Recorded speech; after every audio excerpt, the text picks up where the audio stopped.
kita lihat prediksi ke depan. Prediksi ke depan ini sebagian para relawan yang sudah mulai goyang, relawan yang banyak goyang. Kemarin kan sebagian besar yang menggerakkan mesinnya Anies itu harus jujur, kita harus katakan itu relawan. Betul relawan. Relawan termasuk Partai Masyumi itu kan jadi bagian dari relawan karena dia tidak ikut pemilu, toh. Iya. Jadi bagian relawan itu yang menggerakkan Adina Pandi kan, relawan menggerakkan seluruh anak-anak muda ya kan, dan sebagainya. Jadi, sebagian besar relawan ini melihat politik elit ini, lihat politik elit ini, kok bisa begini gitu loh. Kan baru beberapa hari ya keputusan Mahkamah Konstitusi diputuskan, baru beberapa hari KPU mensahkan, kok partai politik ini sudah mengambil jalannya masing-masing. Bahkan ada elit atau tokoh partai politik ya memang gitu, memang ini partai, kami punya partai.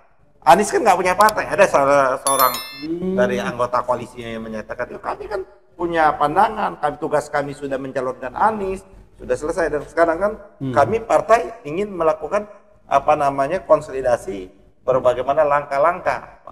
Menurut saya itu agak kurang pas ya. Ya kan, kalau tidak mau dikatakan munafik sebagaimana dikatakan oleh Rocky Gerung seperti itu.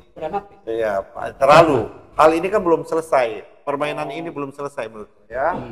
Dan juga Prabowo pun belum selesai juga menyusun kabinet seperti itu.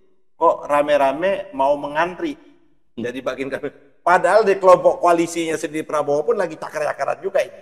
Prabowo belum mengajak kan? Ya. Prabowo kan baru silaturahmi lah dia seperti itu.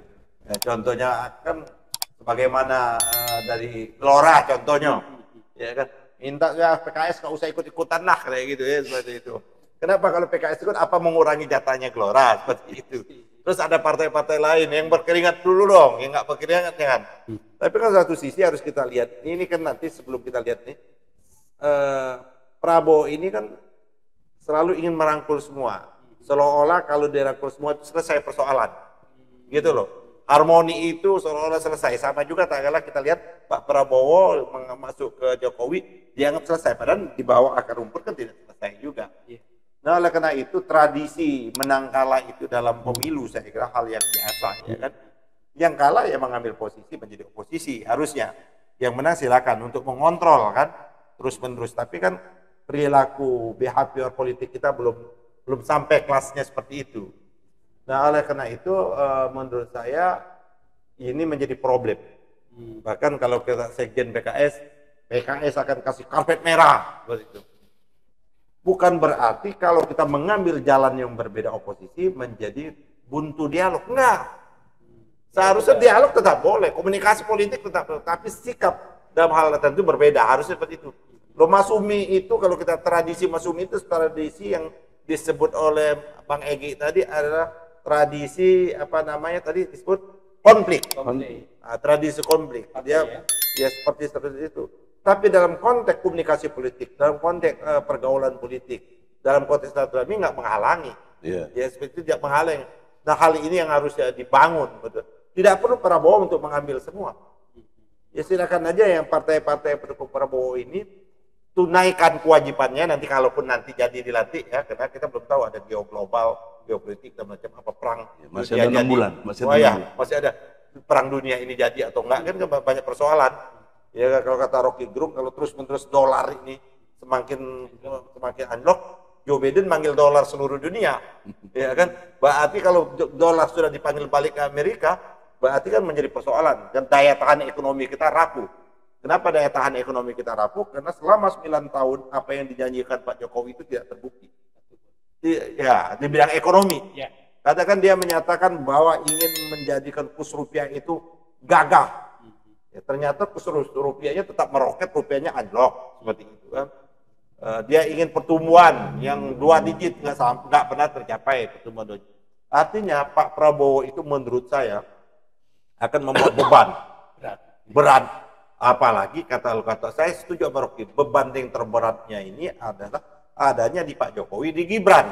Ini beban beratnya akan dipikul bersama nih. Bagaimana dia menyelesaikan yang persoalannya seperti. Nah, oleh karena itu kembali lagi kepada Anies, prediksi ini kan ada relawan-relawan ini kan mau mendorong Anies bentuk ormas, ya kan, ada bentuk partai, sudah bahkan ada partai perubahan katanya.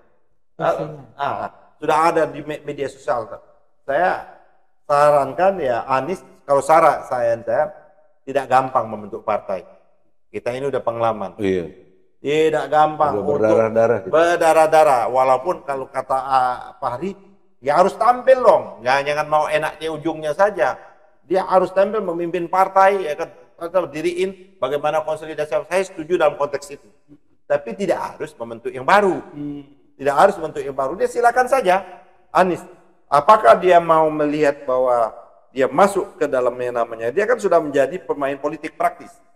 Dia kan sudah menjadi binatang politik istilahnya, itu kan sudah The player. Pemain politik lah, dia kan udah calon, udah jadi gubernur dan calon presiden, tinggal dia pilih saja, ya kan. Ada PKS, bergabung dengan PKS, ya seperti itu. Nah, apakah ada Masyumi? Ya, nanti dulu itu. Apakah PKS juga akan memberikan ruang? PKS apakah akan memberikan ruang Anies menjadi presiden PKS? Seperti itu. Kan contoh, atau kembali ke Nasdem, kembali ke PKB, atau dia kembali kepada akar sejarahnya, akar kakeknya, kembali ke Masyumi. Jadi kalau mau bentuk-bentuk baru, apalagi itu relawan itu modal semangat. Kakeknya Anies Masyumi? Masyumi dong, menteri penerangannya Masyumi. Gitu loh. Baswedan. Nah oleh karena itu menurut saya. Jadi kalau dia nggak ke Masyumi ngingkari sejarah. Ya itu jadi memotong alur sejarah. Jadi dia memotong alur sejarah. Dia biologis dan ideologis. Kalau saya ini biologisnya masih bagus, tapi ahistoris. Ahistoris. Kalau saya ini adalah kakek saya Masyumi juga, tapi bukan elit Masyumi. Bang Egy juga mungkin kakeknya juga bukan elit Masyumi gitu. Dia elit Masyumi. Air Baswedan itu. Makanya di gambar kita ada Menteri Penerangan. Dia itu dulu kakek dia. Kakek dia. Dulu dia Partai Arab. Tapi setelah merdeka Partai Arab dibubarkan, dia bergabung dengan Masyumi. Menjadi tokoh Masyumi Pak Air Baswedan itu. Nah, tinggal dia pilih seperti itu. Dia harus tidak boleh Anies dianggap orang dia hanya mau di ujung. Dia bangun harus kekuatan. Berhentilah membangun yang namanya kerumunan politik.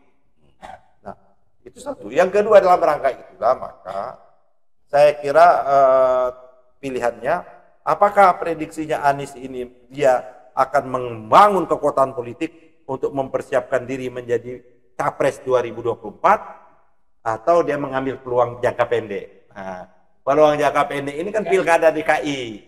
Ini sudah ada yang mengendorse gitu. Bahkan Nasdem juga mengendorse. PKB saya dengar-dengar juga seperti itu. Kenapa? Karena PKB mendapat dampak dari Anies ini luar biasa juga. Naik suaranya. Di DKI itu nggak pernah ada PKB itu, tahu saya sama reformasi mendapat kursi anggota DPR di beberapa dapil. Sekarang dia dapat bahkan di jalur yang sangat sulit orang untuk tembus, bahkan Nasdem pun tidak tembus. Pak Ahmad Ali dengan jumlah resources cukup besar, PKB bisa lolos di dapil yang nama Jakarta Timur. Itu hanya 6 kursi.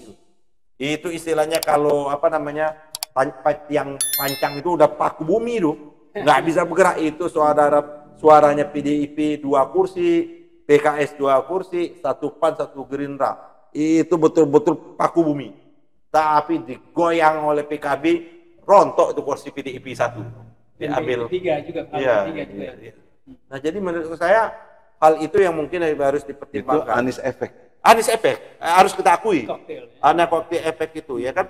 Walaupun PKS tidak banyak dampaknya. Tapi nampaknya dia akan ninggalin Anies. Karena udah mau kasih karpet merah juga. Enggak. Kan mereka kalau kelihatannya kalau Anies mau ambil DKI mereka akan endorse. Saya dengar seperti itu. PKB, ya? Nah cuman persoalannya, nah ini apakah orang melihatnya Adinda bagaimana dalam perspektif anak milenial, Gen Z ini kan, apa dari capres, bukan apakah turun atau enggak tuh Bang Egy, terus turun lagi melorot menjadi cagup. Apakah orang tidak mengatakan bahwa ini hanya mencari jabatan, mengejar jabatan seperti itu? Kenapa dia tidak? Kalau saya jadi Anies dan Anies pernah menyatakan tidak. Kalau saya tidak ambil gubernur DKI, walaupun orang ini DKI ini adalah orang Indonesia ketiga, enggak juga, ya kan? Enggak juga seperti jadi ya, tapi dia membangun konsolidasi kekuatan, kan tidak harus ada struktur pemerintahan. dia bangun betul 5 tahun ini kekuatan, entah melalui kita berharap bisa Masyumi atau partai lain, dia bangun kekuatan menjadi oposan. Menjadi oposan seperti itu. Dia jadi oposan, dia tetapkan banyak sekali. Kita tinggal menjadi oposan itu gampang. Tidak sulit sekarang menjadi oposan. Tinggal kita buka janji-janjinya Prabowo, terus kita mulai memplototi janji-janji. Contoh, janji yang terdekat itu katanya, ya kan mau makan gratis. Makan siang dan susu, sekian itu. Ya kita tagih. Bisa nggak makan siang ini bisa seperti itu? IKN juga. Nah IKN kan dia agak ini sudah ada jawaban Beli Yuwandono itu, daripada uang IKN mendingan kita bangun untuk makan siang. Memang IKN itu ambisi pribadinya Jokowi saja. Memang tidak visible gitu. Membangun ibu kota dan banyak gagalnya. Ini menunjukkan akan jadi proyek mangkrak. Jadi menurut saya prediksinya ada berbagai macam tadi. Kalau dia mau betul terjun menjadi politik, ada dua alternatif. Tidak usah mendirikan, saran saya berat mendirikan partai. Terus siapa mau tokoh-tokoh mendampingkan seperti itu? Masuk ke dalam partai yang sudah ada. Masyumi ya. Contoh, kalau dia mau masuk yang partai yang sudah ada di parlemen, ya masuk di PKS. Persoalannya apakah PKS membuka ruang? Ya kan, membuka ruang, memberikan tempat kepada Anies. Langsung kan Anies nggak mungkin menjadi.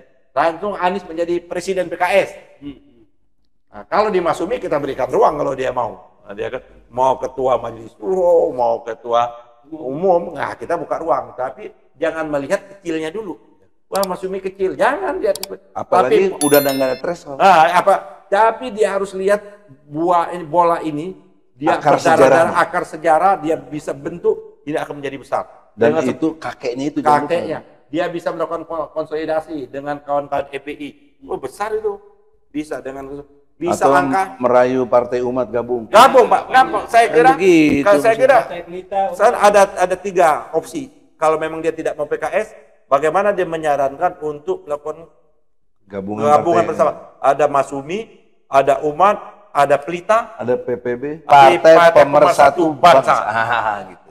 Jadi itu yang kedua saya kira masuk. Nah, untuk pilkada, saran saya pikir ulang.